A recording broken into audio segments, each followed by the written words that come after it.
Thank you. All right, it's 6 o'clock on September 25th, 2023. I'm going to call the Katuitt Fire District Prudential Committee to meeting. Start with a roll call. Seth? Present. Mark? I'm here. Ray?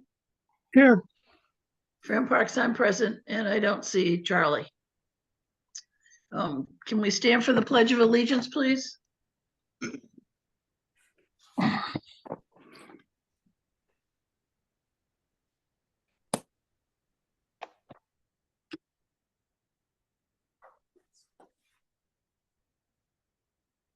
I pledge allegiance To the flag of the United States of of America and to the republic Republic, for which which it stands, one one nation, nation, under God, indivisible, with liberty justice and justice for all. for all.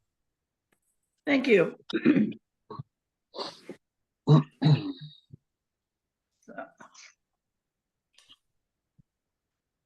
Is there any public comment?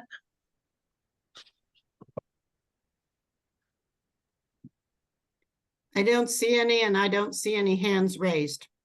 Okay, great. Thank you. We have some minutes to approve. Mark and Seth, did you get a chance to review August 10th and September 6th? I did. I only saw September 6th. Okay. I had some issues with it. It seemed like the version I had was almost cut off. There was no discussion about commentary from the audience members, of which there were several, and we also discussed the scheduling relating to the Katuitt school issue, and I didn't see that in there as well.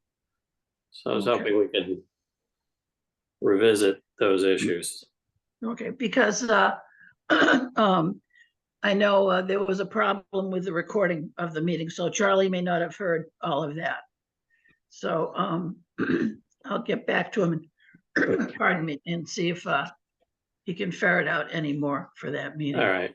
If he has problems, he can give me a call and maybe I can help him with some of those. Okay, thank you.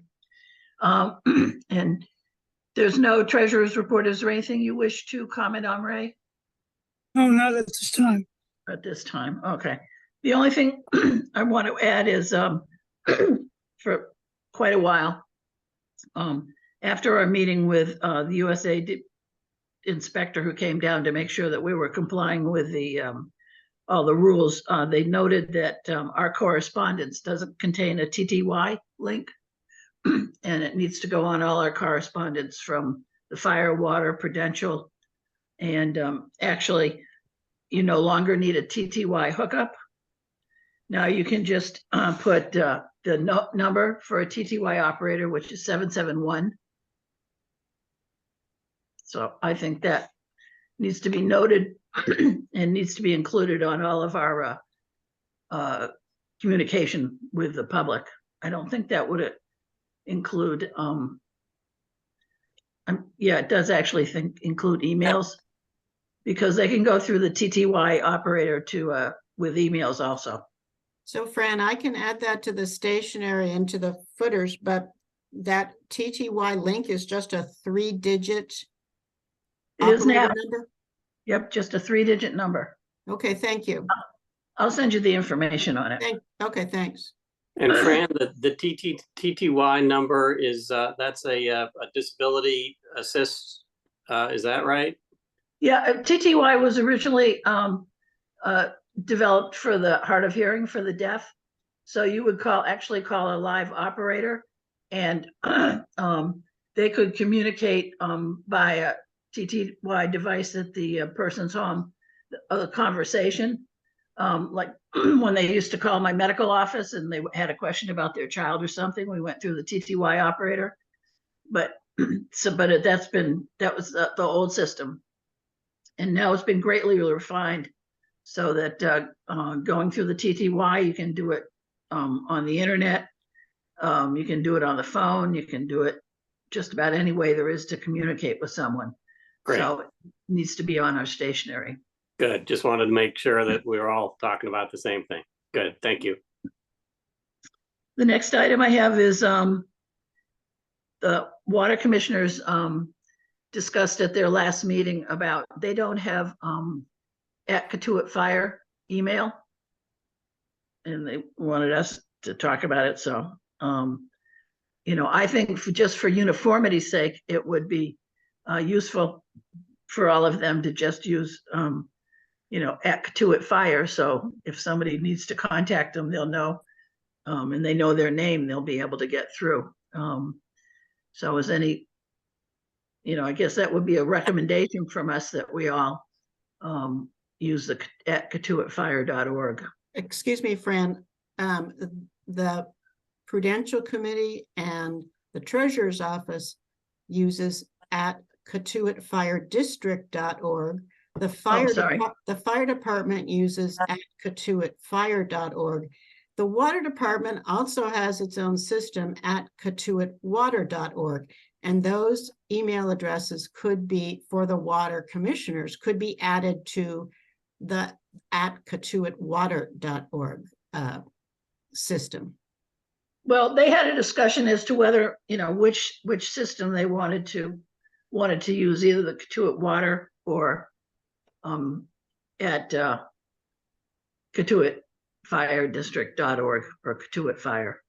That's because it would cost them more using their particular system on an annual basis for each commissioner than it would if the Prudential Committee paid for it using katuittfiredistrict.org. Okay. How much are we talking about, Lisa? Well, I believe for the fire, the water, given the current contract prices, an annual fee for adding all katuittwater.org email addresses, including cloud backup and all that kind of stuff, is, I believe it's about $550 per year for all three of them. Given the current prices of the Treasurer's Office, which is slightly different, we have slightly different apps or facilities with them, it would be more like $400 if we do katuittfiredistrict.org addresses. I would say for consistency, they should be going through katuittwater.org. But the other question, and they raised this whole question because, and it's reasonable, those commissioners and committee members who are using their personal email addresses are subject, you know, any district business should be done through district hosted email addresses because it's a matter of public knowledge. And so that's a reasonable, that's a good reason for them to raise it. We can give them a district email. It could be through Katuitt Water or Katuitt Fire District. But they would like, and they wonder about the legalities of using their own personal emails, and that's a very reasonable question. Well, I see we have a water commissioner here. David, do you want to make a comment? Well, thanks, Fran. Yeah, I put the issue on the table as the newly elected commissioner, and in doing a little research, even if I use an official email address, my private emails are subject to discovery and an open meeting law complaint. So there's no firewalling, my devices or my accounts from official business. Where it becomes interesting, though, is the state guidelines for records retention, which include emails. We do not conduct business or any substantive business via email, other than notification of of warrants to approve and agenda items in upcoming meetings. So we stay compliant with the open meeting law's spirit in that regard. But I do know that the fire commissioners are on catuitfire.org and Prudential and Treasury are on catuitfiredistrict.org. The reason we have catuitwater.org is we have a very specialized secure system called a SCADA system, and that stands for this. What does it stand for? It's an industrial control system which is recommended by the EPA and the FBI because of threats to public drinking supplies, and it allows Chris Wiseman and the staff to remotely monitor and manage the wells. So it's an industrial network that's highly secure, and we use two-factor authentication. And I don't want to do anything that would potentially expose risk to that system.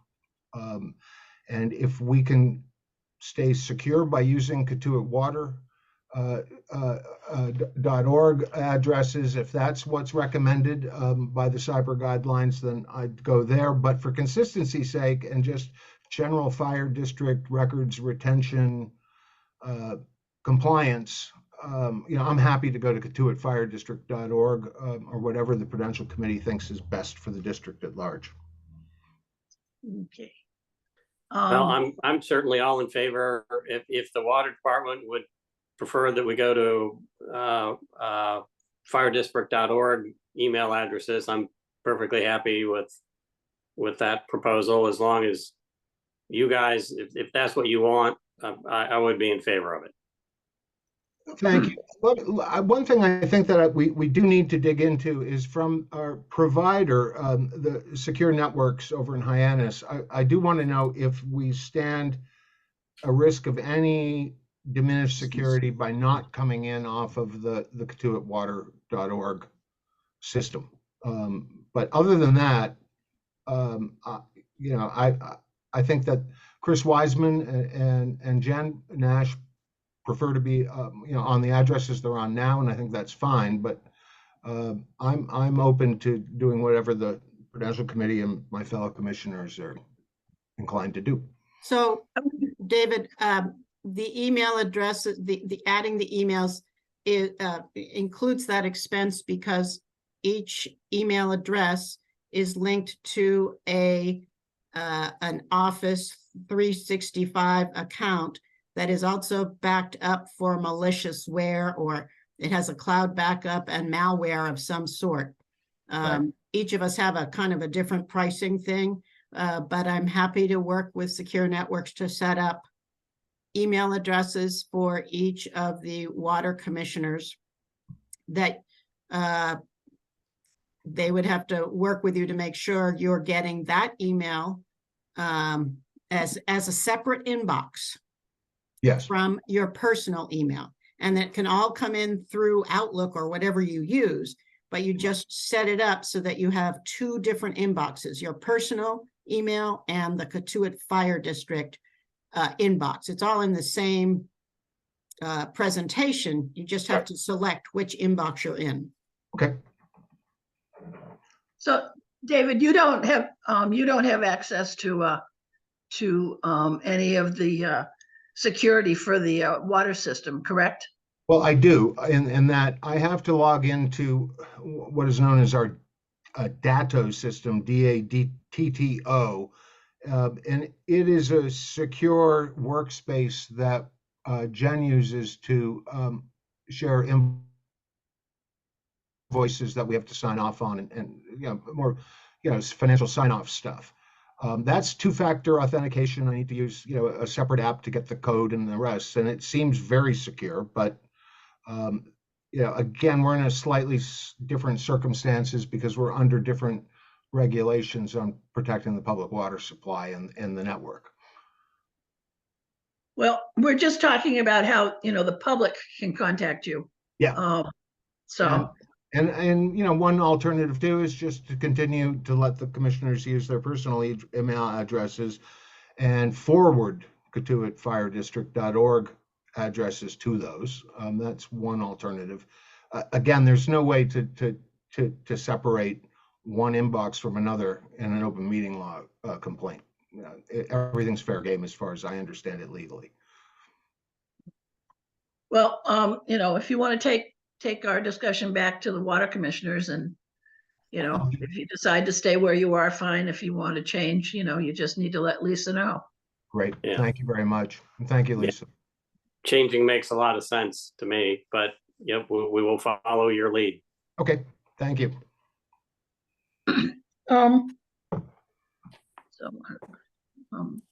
So I got a quote for redoing the parking lines, which is the same company we used last time, and to redo the lines is $625. If we would like them to actually sweep the parking lot before they do the lines, they do that for $250. I would recommend the sweeping, get a better job of doing the lines. And so that would make it $875 to redo all of the parking lot lines in Freedom Hall parking lot. I move that we expend those sums for that reason. Second. All those in favor? Aye. Aye.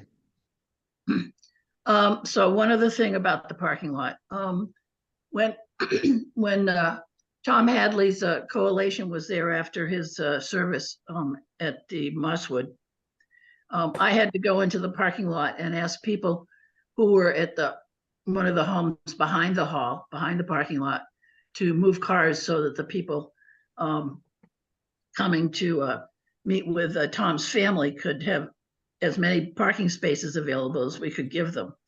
And I just want you to think about, I think we need to have a parking policy for the parking lot, because a lot of times it's used by people who are visiting those people who either live directly behind the parking lot or directly behind Freedom Hall.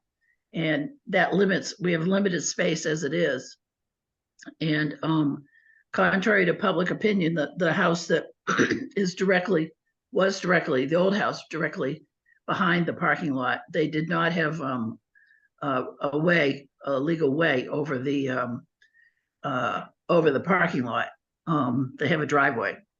So I'd like your thoughts on that. I know people think it's not very friendly, but on the other hand, I don't think anybody should have to not use the parking lot when they're coming to a function in the hall. Isn't it already posted? We have a Capeway. We did it. We have a contract with Capeway, right? What does it say on the sign? What's the exact word?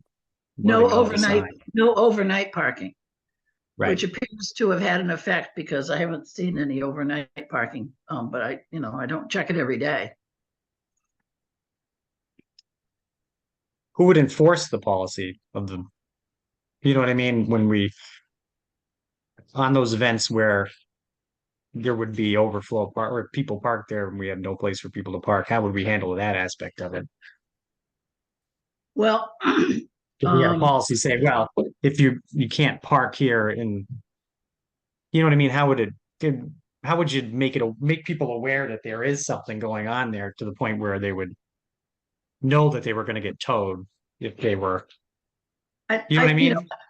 Yeah, I know what you mean, but I don't think, the point is that, the parking there is not for the use of the residents, the homeowners that are, behind the hall or behind the parking lot fence there. It's for the use of the hall or the lodge. And, I think sending them a letter, just telling them this is our, reminding them that this is our policy should be sufficient, because To the homeowners. yeah, unless they have a cleaning service written on their car, obviously I would have had no way of knowing that, they were taking up a space that we needed, for Tom.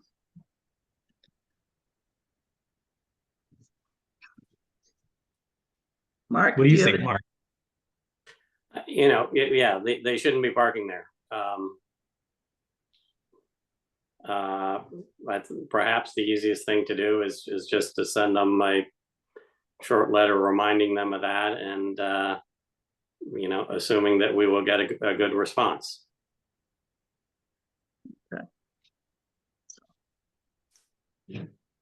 So can I have a motion to that effect? So moved. You want to say it Seconded. exactly or no? No.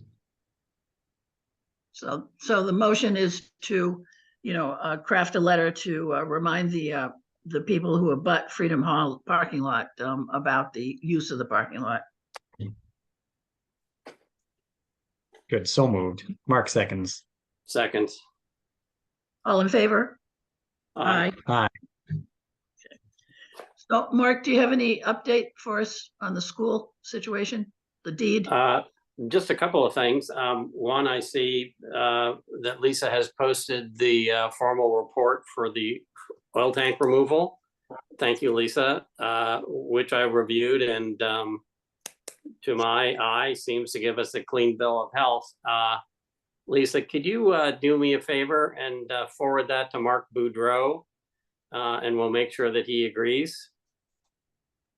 Yes, yes, I will do that. I can do Great. that. I put the letter. Okay. Okay, thanks. And Jeff- for anyone else on this call, again, this has been posted on the web page where all the information about the Katuitt School is being posted. I checked with Mark Boudreau on status. As you recall, we sent them a proposed deed. They've gotten back with one possible issue that they're discussing amongst themselves. They are interested in, or at least the attorneys are, although it never really came up in any of our discussions with the assistant town manager or the David Anthony. I'm not sure what David's title is. They're looking for a potential right-of-way to make sure that Main Street and Old Oyster Road continue to connect. So they're checking with David Anthony on that. As I say, it wasn't discussed. And you could see if, for example, we decided to turn the area into a nature preserve, we might not want to have a road kind of running through it. But that's where we stand on that. Supposedly they're interested in setting a date to a closing date. So, we keep saying that we're getting close, perhaps we really are. The only other thing I think the development is, again, if people want to look at the web page, at our last meeting, we asked, Fran will know better, but it was the company that was the engineer, I believe, for the Habib report. The Habib report, to refresh everyone's recollection, is a now 4-year-old architectural report commissioned by the town of Barnstable. The Habib is the architectural firm that did analysis of the school building to determine what it would cost to return the building to use as a school again. The town, as everyone knows, rejected that purpose, but it gives us a good idea of what costs would be involved. Fran had the engineer do a couple of things. One was its 4-year-old report, so we had it revised to include construction inflation to date, meaning between the original date of the report and now, to get a more specific number. And we also noted that the report gave an indication of the roof age, which is now 33 years, and which is getting on. So we asked them for an estimate for replacement of the roof with asphalt shingles as is currently constructed.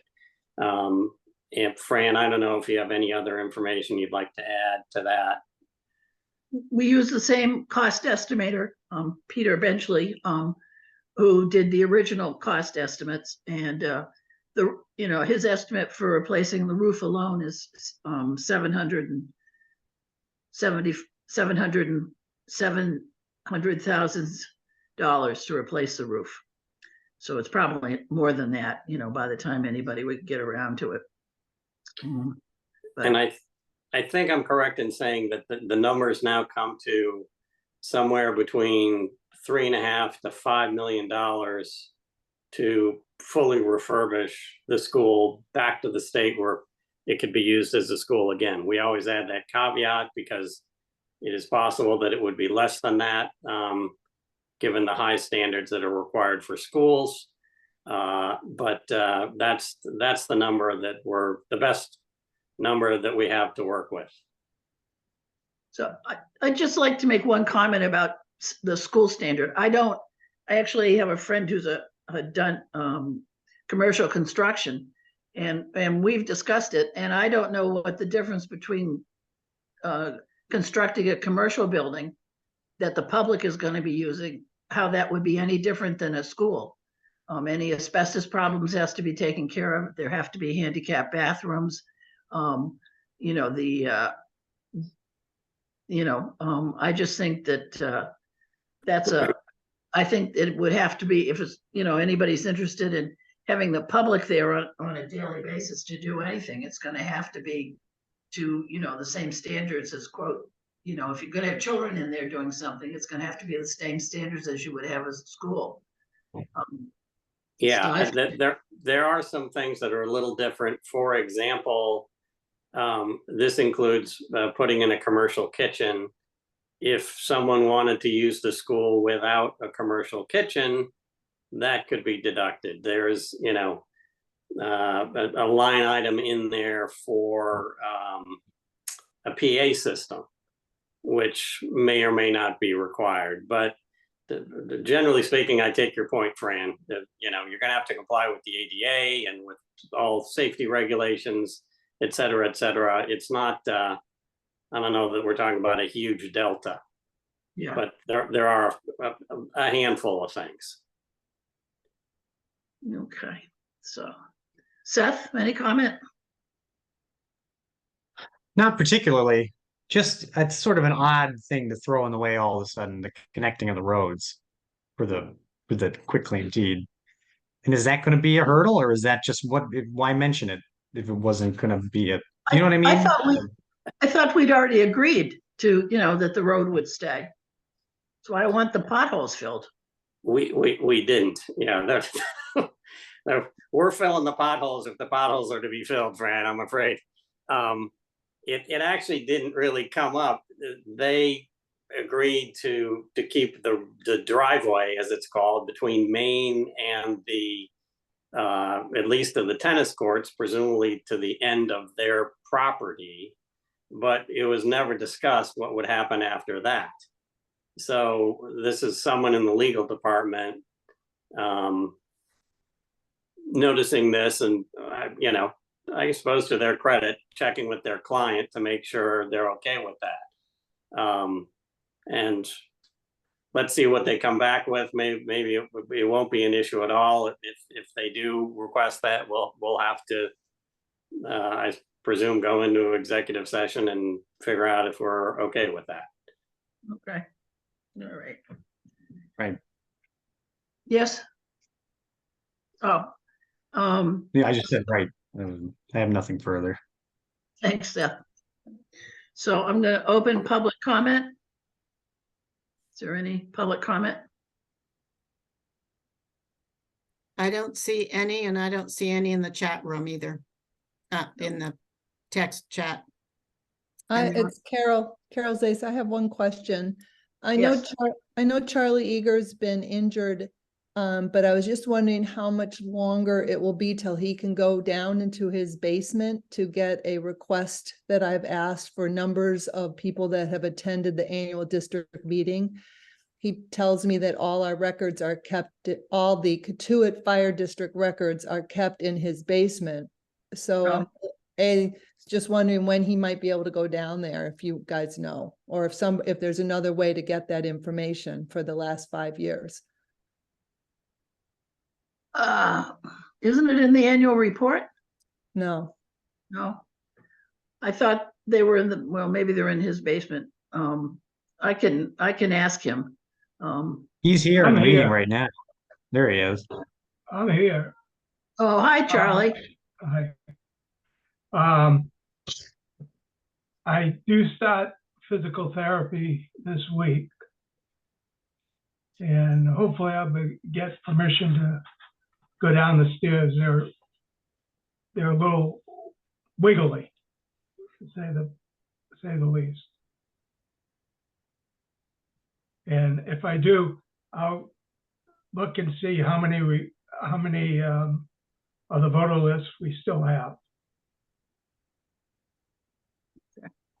So brings up another concern about access to the Katuitt Fire District records being in someone's basement that doesn't even live in Katuitt. So hope that the Prudential Committee can maybe come up with an alternative on that.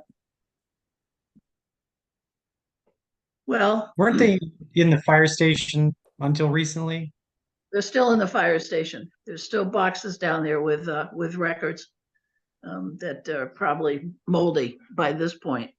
I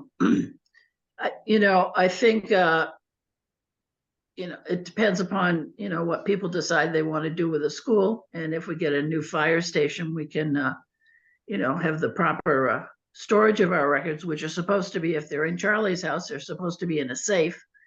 And I believe if they're in a district office, they're supposed to be in a safe. But, the district has also been in violation of that law forever.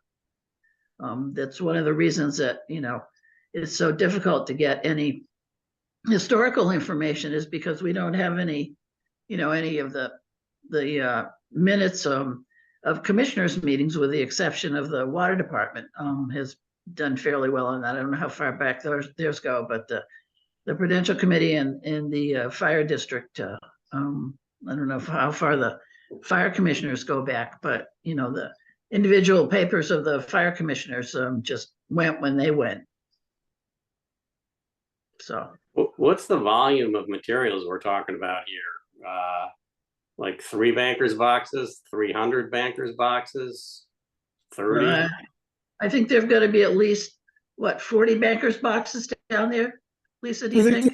Matt, I took an inventory. I don't have it at hand. Now, you're referring to what's in Charlie's basement or what's in the fire station at the moment? Fire station. Well, So how many are in Charlie's basement?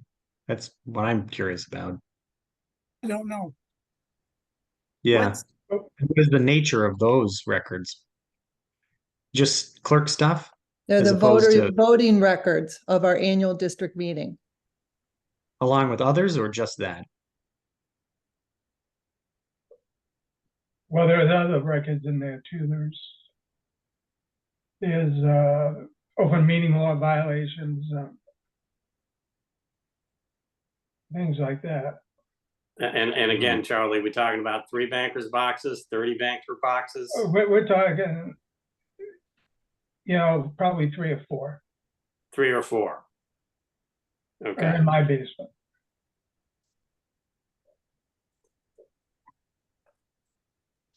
Well, it seems like we could reasonably move them. It does.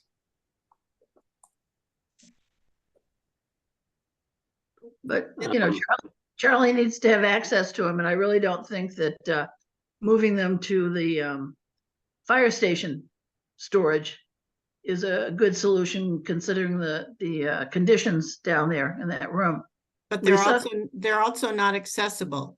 We either upstairs or downstairs. We are in the process of converting everything into electronic records and digitalizing them. So everything that we've done since about 2019 is digitized. Maybe I can talk to Charlie about seeing if I can work with him to take those records to work on them to scan them in as well so that they are available electronically.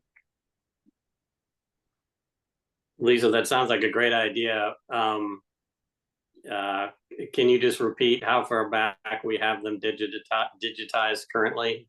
Well, since Ray and I went remote and the Prudential, everyone went remote in about 2000, I think it was fiscal year 2019. I don't, I think maybe it was, I'll have to look at the date we went, but we've really done a great job digitizing all the records we have. I have not had access to the voter list after the annual meeting, but I can certainly incorporate those into my scanning schedule. That would be terrific. Then Charlie would still have voting access results, to them. Aren't the voting results in the annual report? The results are there, Ray, but the number of people that are attending are not there. And that's the information I'm interested in. Do we keep that Doesn't it give the information? number of votes? No, the voting is on the day before. That's only Oh, for the commissioners. We don't have Understood. number of voters that are raising their cards at the annual district meeting. When people walk into the annual meeting, we check off which residents have come in, and that's the voter list that Charlie's talking about. That gives you an idea of the number of people attending the annual meeting. Right, and that's the question Understood. I've been waiting. That's what you're looking for, right? Correct. Okay. To see how many people attended that abstained from voting and is on a given, A or lot of just people. non-voting attendees. All I want to wouldn't that know be- is the number of people that have attended attended the the meeting. annual district meeting through when they come in and checking in. It's just a straightforward number. Right. After that, the vote is just the vote. It's not based on your personal vote. But I'm Yeah. particularly looking for the number of people in the last 5 years that have attended our ADM. Now, Got it. there is the voting list requirement is to keep the list for 2 years. So I am not sure if there is 5 years worth of. You know, you could look at each annual meeting and find whatever article has the greatest number of people voting for it, and that would probably be a good approximation of how many people attended the meeting. Well, not necessarily, sometimes they're just voice votes. A lot of times they're just voice votes.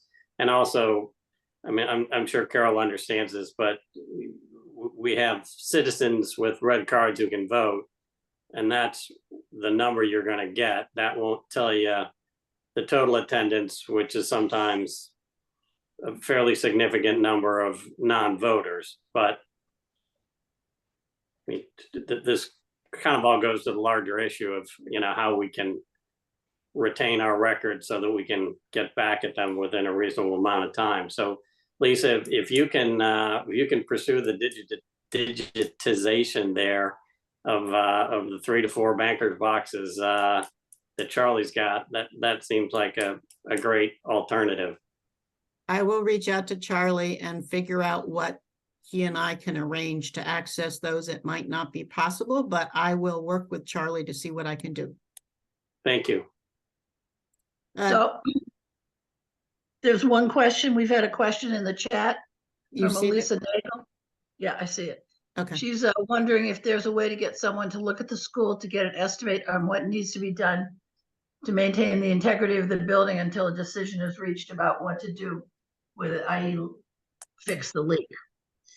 Well, that would be,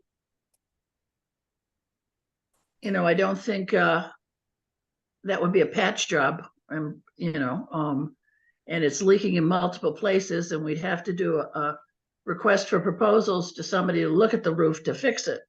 And I don't think that would be worth the expense at this time. Unless, if it were maybe one leak, But when you have a leaking roof, it's like going on a mystery tour to find out exactly where it's leaking. Yeah. And it could be a large amount of money. I mean, we do have money to maintain the building, but what do you think, gentlemen? My thought is, it's not just the roof.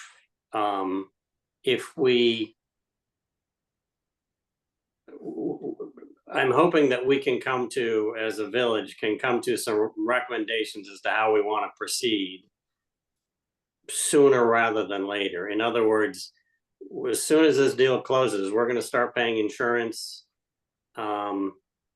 whatever other maintenance, Electricity. I don't want to kind of indefinitely, kind of patch the place up. There's broken windows. There's, if we are not going to use the building, and that is kind of the crux of what we're kind of trying to grapple with here. I direct you to the Habib report again, and the supplement, which is very helpful information, very detailed information about costs. But I think Fran's right. We'd have to, certainly for something as significant as a roof repair job, we'd probably have to do RFPs for that. Seth, what are your thoughts? I agree with that. The depth to which the building would need to be remodeled, I don't know that what would occur in the time frame between this is all being optimistic, depending on when the transfer actually occurs and when we make a decision. But I mean, the transfer aspect we don't have any control over, but the decision-making process we do. Anything that could happen in that time frame seems unlikely to be any worse than what we'd already be facing in terms of what will have to be done. And to spend however much we would have to spend over and above $25,000 for bidding purposes wouldn't really be worthwhile, especially if it should be demolished, fixed to be torn down. I mean, I do want to bring this to a head. What are we going to do with it? What's the consensus? And I think anything that kind of kicks the can down the road, I'm generally not in favor of. Yeah, no, I agree. I think once we get an answer on the deed and have final news, or if you want to now, we can just decide on a date for a Zoom meeting, for a second village meeting, as we discussed, all by Zoom. And go with that. Well, when we discussed it at our last meeting, we didn't see in the minutes there, we discussed our time frame. Yeah. What did we say? We were going to hope to have this whole thing squared away in 6 months' time, right? More or less, at least our decision-making process. Yeah. Yeah, we were talking about having a special district-wide meeting late 2023, early 2024, which would mean, kind of the second all-village meeting. At this point, we have a nice crowd here. So let me do this. Let me just give 5 minutes on what the process is likely to be here. Please forgive me if I'm repeating myself, but this probably will be information to some. The way we envision this working is, as Fran says, at least one more widely advertised kind of village-wide meeting, perhaps by Zoom, perhaps in person, to, again, get input and hopefully have a little more focused discussion than our last meeting, which was well attended, but a little cumbersome, is the feedback I have gotten. Some not that polite, which is fine. we would then have a special district meeting. At that meeting, warrants are proposed, which at that point, the Prudential Committee will have reached a decision and in one of its warrants propose, for example, that we spend X amount of money to get a request for a request for proposals to demolish the building, that we get a request for proposals to rehabilitate the building. That it's important to know too that district voters may propose questions or warrants, I suppose, at such meeting as well, and that those can be amended by vote. Again, the important point here that I'm burying is the village voters will vote on these proposals. They will be about they'll be about money, but they will be directed towards what the Prudential Committee is recommending, which the voters may or may not follow, and any other proposals that are brought forth by the voters themselves. And I haven't looked at our bylaws lately, but does anyone remember offhand what the requirement is to bring such a proposal? 10 voters. Numbers of voters. 10 voters need to sign a request. And How many? 10 10. certified voters from the town hall in a certain amount of time prior to a warrant going to print. I believe for a special district meeting, it's 50 voters to bring a warrant and 100 voters to place it on the I forget exactly. I think it's 50 and 100. Okay. I recently brought one and I didn't have to get that many signatures. So Yeah, That was an annual district meeting. at the annual district meeting, it was more like 20. It's 10. It's 10. 10. I went for 20 to have it. But Okay, special district is different. let's do this. Well- We are going to verify that number and we will post it on the bylaws are on the website, but we're not going to make people look for that. We will verify that information and add it to the web page regarding the school. So again, the headlines are whatever we do at the school, the village is going to vote on it in a special meeting. The Prudential Committee will make its recommendations, but citizens may make their own quote recommendations in the sense that they may bring their own warrants for a vote.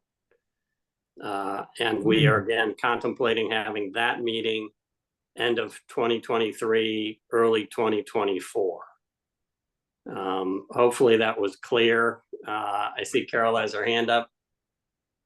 Go ahead, Carol. Two questions. At the last meeting, you guys talked about this meeting being by Zoom so that you could include all the subcommittee people, and I don't see any of them here. So maybe I misunderstood that. That was one. But two, and to really collect the complete voters' opinions, would it be possible to make this a vote, a true vote at a voting day where people could also use absentee ballots? If you do it at our annual district meeting or a special district meeting, people have to be in attendance. So you're not going to get everybody. But if we could make this a ballot article, you could get everybody because they'd have the option to absentee ballot, kind of like what we do when we have votes for commissioners. So it's just putting that thought out there that not just have it, or maybe do both annual district meeting and a general vote. it would just reach more people. But I do think you need to have way more meetings. And here we are at the end of September, and you're going to be going into Thanksgiving and December holidays. You know, I would recommend you set a date for a potential vote at the earliest, the annual district meeting, and not try to do a special one because there's so much information still being gathered. By who? You know, I mean, I think, you know, well, back to the, By who, I don't know, because there's not been another community meeting for them to present anything. So I can't answer that because you don't have there's been no platform since the first community meeting to invite anybody. Do they have anything else to present? There are Carol, these meetings. These meetings People don't know that. are regular monthly meetings. I are know that, Mark. platforms, and people have spoken at the last one. They may speak yet again at this one. So that is happening. And I see, and I'm sure that it is large part thanks to Katuitt Currents that we have 23 people at this meeting, which is terrific. It's more than we usually get. Is there a vehicle under our bylaws for absentee balloting? no, Or balloting of any type? no, Mark, let me interrupt. What you can't, you could have Charlie, correct me if I'm wrong, but you could have a vote by ballot on day one, but that would go to a meeting, and the meeting would have to verify and also vote that way. That's what, you know, what towns do. They have Chatham, you know, recently had a ballot on a senior citizens, and people voted for it, but because it was an expenditure of funds, then it had to go in front of their annual town meeting, which voted it down. And I think the procedure would be the same for the fire district. You know, we can't have a Zoom fire district meeting because the state ruled those out, annual meeting. And I don't think that you can do it by voting because it's the expenditure of funds. It would have to, only the district meeting can authorize expenditure of funds. Is that correct, Charlie? Yes, I don't think he can hear me. yes, Yes, thank you. Did you hear me? No. Yeah, I can did answer hear that, Charlie Fran. say yes. the answer is yes. Okay, thanks, Only Ray. a district meeting can authorize the expenditure of funds. Yeah, okay. So any other comments from anyone? Okay. I see See one one. hand, There's Joanne. a Joanne Massaro has raised her hand. Yes, hi. Thank you for letting me speak. I do have also questions about this particular decision and how it's going to be made. I know there'll be a vote, but I also wonder how fleshed out each of these options you're going to be considering are. I think the fire department might make a proposal that has more detail, but the open space, is that just going to be a concept, or is there someone going to at least have some preliminary design or something that could be priced out as well? Because you can't just unless you just let it go to nature. So it just feels it's such an important issue, and the determination of it is going to impact the community. Yes, the taxpayers will be paying whatever dollar amount, but just it feels, I've been very confused watching this. I wasn't able to come to that meeting, but I heard about it, and it sounded, maybe you just called it cumbersome, but it sounded a little chaotic because you're bringing some big thing to a group of people without a whole lot of organization of what it is they're guiding them. I understand the first was just to brainstorm, but I hope that I agree with Carol, there should be a series of meetings so it can get refined and there can be more detail so that people can be, if they're voting for it, be more informed. And if you as a the committee are making this decision on the behalf of the village, I think you need more input. And I'm not talking about just more ideas, but more detail. So that's just something that I would, I guess, say, agree with Carol in that we need more participation, not just in the numbers of people, but in the, as I say, the detail. Thank you.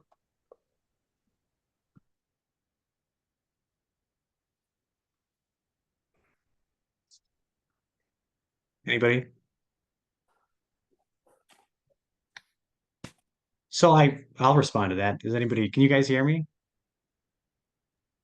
Yep. It's crickets. All right. No, I agree to a certain extent with that. I guess we, from our perspective, since we have been meeting on this topic for now 2 years plus, I can see, we don't necessarily feel exactly that way because we have talked at length about this. And, we have opened it up to the public, when we do essentially every time these meetings occur. We have our initial plan when we first undertook this, what didn't really look this way. Would you agree with that, Mark and Fran? What we had initially thought when it was the preservation of the water quality, in that area because of the wellhead. So it kind of, we began this process with the idea that it would be an open space, more or less. Does that seem fair? Do you guys agree with that? That was certainly the genesis. That was the impetus for doing this. And so now that there may be other competing views or other possible end uses that don't necessarily include or are limited to the demolition of the building and the use of it as open space, maybe we do have to do a little bit more, and we will, in terms of what kind of meetings we hold. But it wasn't this body that came up with or is forwarding the idea of an alternative use, and we've been waiting to a certain extent for that alternative use to appear in the form of an organization or a series of individuals with a specific plan. We didn't begin at that point. So we had some of that, and we've had participation from one group in particular, which I don't see anyone at this meeting. Go through the whole list that represents that viewpoint. But I believe we will definitely hold a few more meetings where we'll get a handle on that. It's more about, it has to, in my opinion, it has to come from that group or the alternate organization, because we've sort of stated what our opinion is on the topic. What do you think, Fran and Mark? Is that clear? Is that not the way? I think that's clear and it's helpful. We kind of are operating, I should say, view was that this was something that should be done to protect our water supply, which in my view leaned pretty heavily towards demolishing the building and letting it return to nature. Per the last person's comment, would we want to have some kind of planting plan? Yeah, we probably would. At some point, the fire department raised the possibility that the property could be used for, initially, the idea was that you could renovate the property for a new firehouse. And then the thought was perhaps you could raise the building, demolish it, and use the land for a new firehouse. One of the things that we need to do is to make sure that we understand the fire department's current view, and they are working on this. They are looking as to whether it is possible to expand or redo the firehouse at its current location and the lot next to it, which we own. But assuming the fire department is not interested in using the building or the land for that purpose, and that is my current understanding, then the third possibility is one that was not contemplated by the Prudential Committee. And as I've stated in prior meetings, I think while the possibilities of a community center are interesting, many of those community center based programs are already in existence in Katuitt. So the question is not whether we want to institute them, but whether they cannot be instituted anywhere else. And by anywhere else, I mean the library, the Federated Church, the Katuitt Center for the Arts, the Cahoon Museum, given the substantial financial lift required to renovate that building. That is somewhere in the neighborhood of $3.5 to $5 million. So we are looking for the community, if they are interested in this, to kind of come to us with details. Like, Okay. how would this work? I guess that's where I stand on this. I just want to say, I do appreciate how it is if you've been doing a process or you've been meeting on this and people haven't participated, and then in the 11th hour come in and just try to throw a monkey wrench. So I apologize if that's what it seems like I'm doing. Not at all. No. But No. I would appreciate the other meetings to get a better sense of that. And I also understand if someone comes in with a new idea, that there should be a proposal, and it shouldn't be something you have to develop if it's not something that you think is a compelling public need. I guess I get a little nervous about the fire department and knowing about that they have the land next to it, and all of a sudden that is probably one of the more expensive propositions that would be in front of the community if that was decided that way. So and it's probably that, just the disparity between open space and building a new fire station that's up to the state of the art. It just seems like they're so disparate that we need a bigger conversation about it. So that was really what prompted me to bring this up, and I appreciate getting more of the background here. So thank you. I just Absolutely. Go on. wanted to add that, we can't really make any other future plans about the area until we know what we're going to be doing with the building, and that's gonna, it's either gonna be demolished or somebody's gonna come up with a lot of money to make it a community center, because it'll have to be completely renovated before that can be done.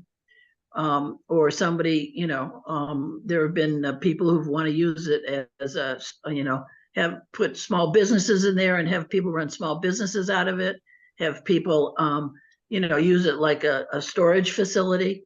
Those, it has to be some use that's related to our enabling legislation, which is fire and water.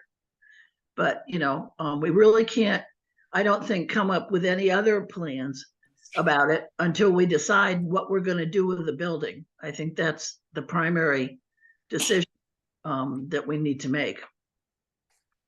And though we can recommend, it's really not our decision in the end, No, because we'll all be at an annual meeting or a meeting of, whether it's special district or whatever, that though we can recommend a course of action, it doesn't necessarily mean that that's how everyone's going to vote.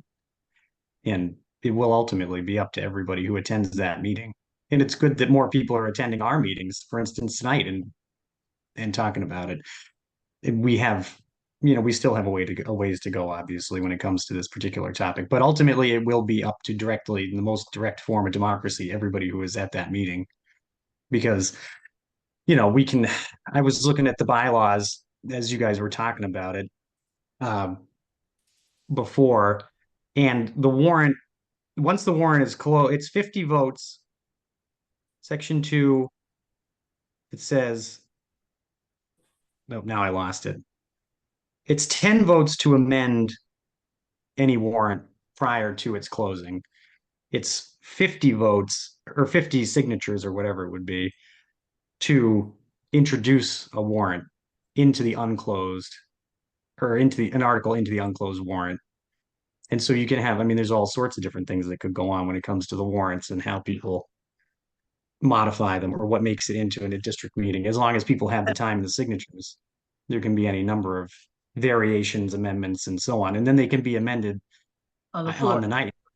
So, I mean, the sky's the limit depending on who shows up and what people are feeling. Yes, Carol. So we talked about what you think you're going to do. Can you guys come up with a meeting date for the next community meeting? And don't forget, we really like your input. So if you want to summarize some of the things you've said in this meeting for the Katuitt Currents for the November issue, people are reading it. We really need to continue to have that. It's another dialogue for people who don't know about attending these meetings or choose not to, for you to get this information out, that if you're doing open space, yes, you're going to come up with some form of plan for that open space. If you're, there's just, I don't know what else to say, but I would love to hear you guys come up with a meeting, not, oh, we're going to have one. Well, So what, first of all, I mean, well, go go on. ahead, Sorry, Seth. Mark. No, I have nothing. I was just going. I was just going to say,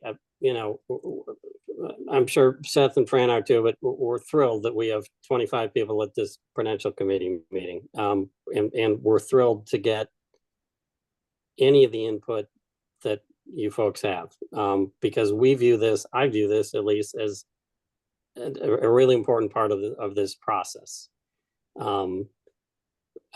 We will have another meeting. I suppose we can, and Carol, we absolutely will take the opportunity to give you additional information for the next Katuitt Currents, perhaps on the bylaws issue that we're talking about right now, and we'll make sure that that's on the webpage. It's at some point, when we have this next meeting, people who are proposing certain things need to come to that meeting prepared with some level of detail. Like, this is what we want. Right now we've got a list of 43 possible things we could do at a community center. And we were told that list was going to be narrowed down. It hasn't yet. It needs to be a lot more focused, I think, before we can really kind of seriously discuss these possibilities. That's my piece. Do you guys want to try to pick a date for well, first of all, we should talk about whether it should be a Zoom meeting or another in-person meeting.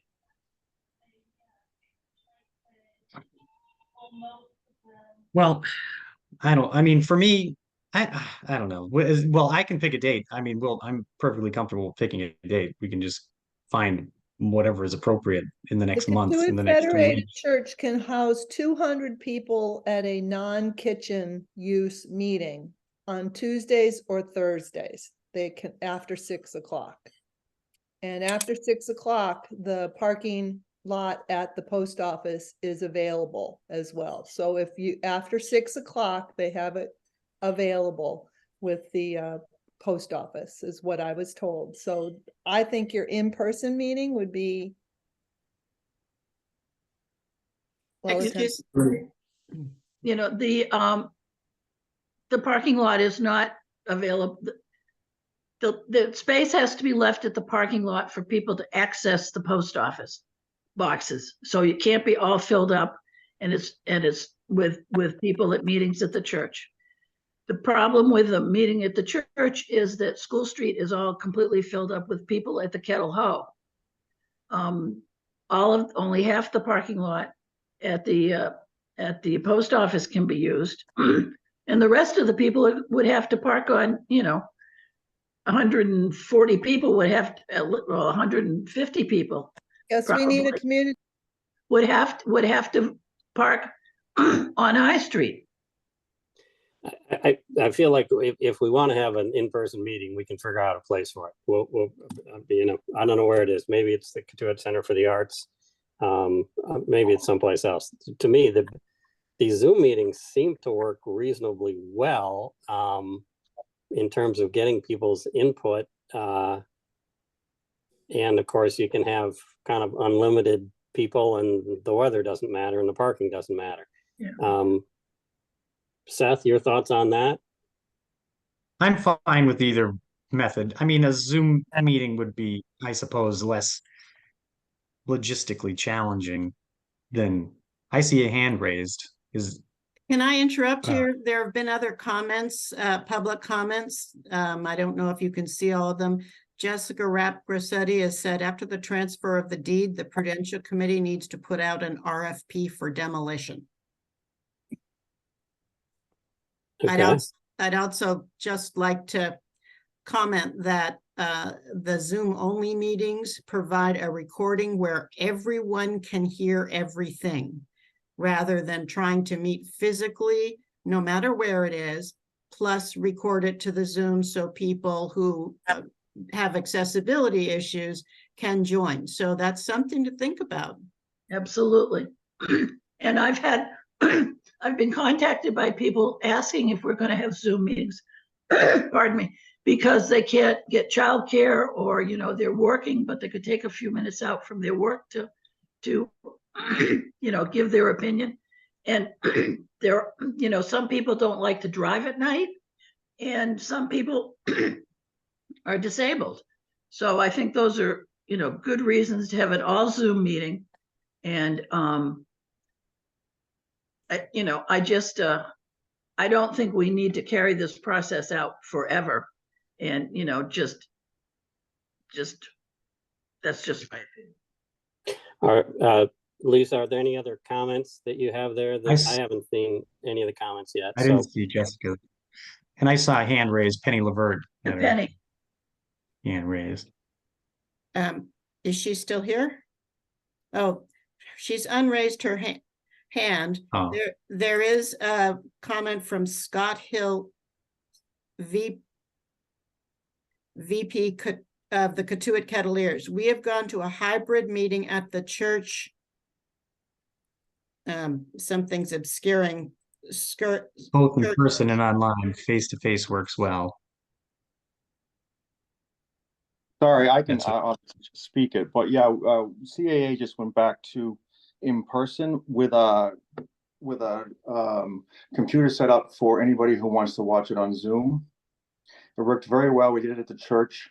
So we had a lot of the board can meet face to face, but anybody who has left Katuitt or who can't travel, who, you know, doesn't want to go out, can jump on that meeting. It worked very well.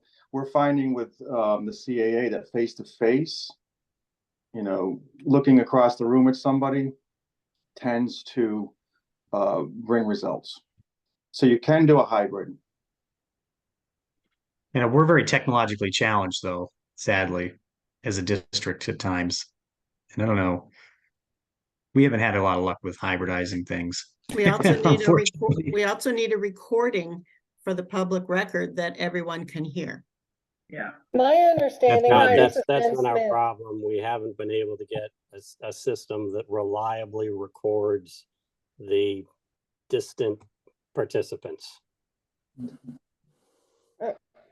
Can I say something? This is Jen Smith. My understanding is that the church has a state-of-the-art system that actually can record and is relatively easier to use and may present less of a barrier technologically. Okay. Thank you. I will volunteer to contact the church to find out what they have available and what they can do technologically. Any other comments from anyone? Lisa, do you see anything? John? I see Jack here. There were previous comments, one from let's see, Jen Smith, oh, thank you, Mark. Lisa Nagel, to everyone, I agree with Joanne in wanting more detail and a way for the community to put forward ideas. Seth, that detail right there was helpful that you plan on an open space. And finally, Mark, the summary was also helpful about what you need from the public interested in other ideas.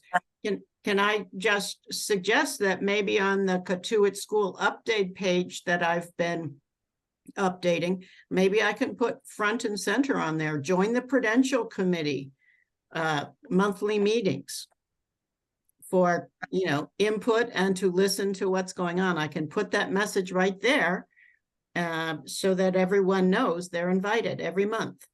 That's the same message that goes out in the currents and constant contact when we send out today saying the Prudential meeting is meeting tonight. So yes, blast it everywhere. Yeah, Right. absolutely, Lisa. So anything else, anyone? Yeah, John Gardner still got his hand. There he is. Jack? here I am. You know, I suspect that the moderator will be running these meetings. And so my input to the ideas that we've been discussing tonight would be to definitely have a clear-cut published plan for the meeting and for people who want to make a presentation. That, to me, partially explains why that first meeting that we had at the hall seemed to go in too many directions. That and the fact that we had too many microphones available. Yeah, I don't know that that the moderator will be running the meeting we're talking about. The moderator, I believe, has to run the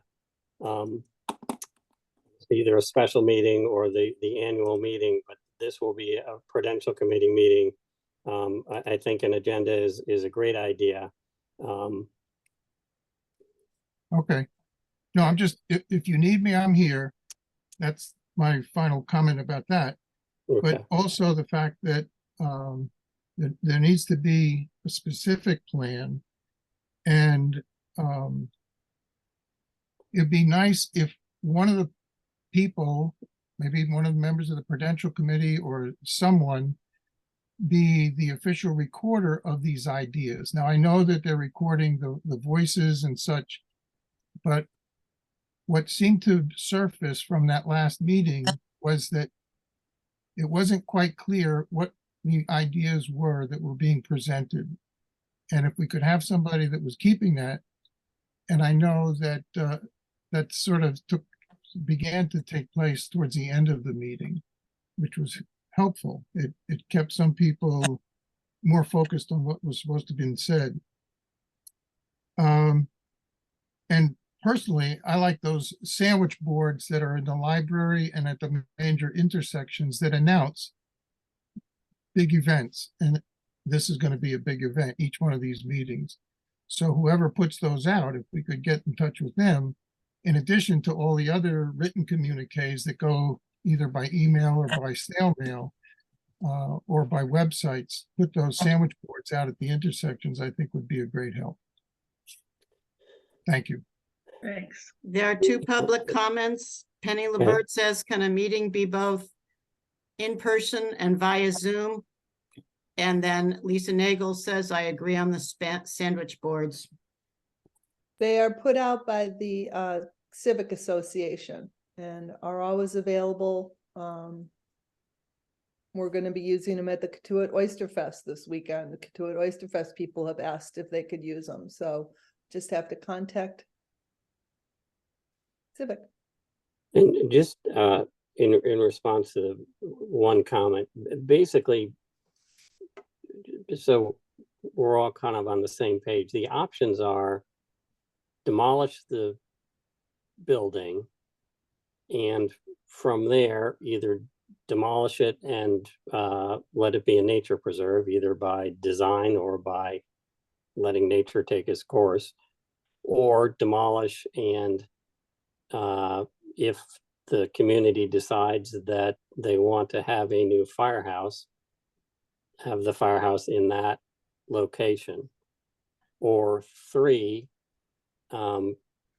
if there is some kind of concrete proposal for community center-based activities that cannot be done somewhere else in the village to revitalize the property that is the school building itself for that purpose, assuming that we have the legal authority to do that. That's what I view as our options. Mark, how many, after our first meeting, how many people contacted you with their ideas, which you gave your email out for? 2. 2. Okay. Anything different than what we've discussed tonight? No. Thank you. Anyone else? Okay. Seeing no one. Lisa, we all set? We're all set, thanks. I'll accept a motion to, thank you everyone for attending. I'll accept a motion to adjourn. So moved. Oh, I seconded. All those in favor? Aye. Aye. Thank you all. Have a really good evening.